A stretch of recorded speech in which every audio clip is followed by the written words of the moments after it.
Let's return to Nicola Sturgeon then, because she seems to have this idea that if everything went her way, Scotland would become independent, would remain part of the single market and be part of the EU. But surely that's even less likely than anything else. The last thing the EU wants, surely, is a separatist country. Spain would absolutely. It's not going to happen. It's not. I think she's been quite. She's been quite tricky with the Scottish people with this one, because I think she made a big point in her press conference today that she wanted Scottish voters to be making an informed choice. Is she going to be informing them that there is no possibility of Scotland staying in the EU separately? They would have to reapply as a new country. It's very unlikely whether they pass the rules for joining, given I think their public finances would be in a similar state to Greece's if they were an independent country.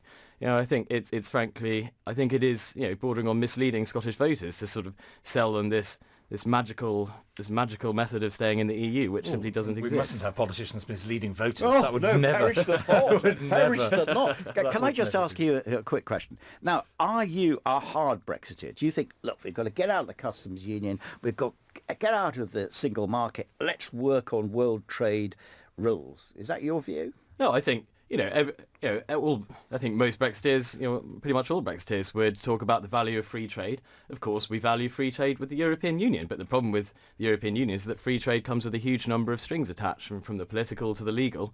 Of course, the best case scenario is a wide-ranging free trade agreement on goods and services between the UK and the EU. But if that doesn't happen, it's not going to be the end of the world. I think the idea that if you introduce some 2 to 3% average tariffs on goods and services, it's going to dramatically disrupt trade when the EU trades on those terms with most countries in the world. Presumably we lose tariffs on when we leave. There will be quite a lot of things that currently have tariffs that will drop away from outside. Well, perhaps, but you look at the automotive industry, 40% of their parts are made in the EU.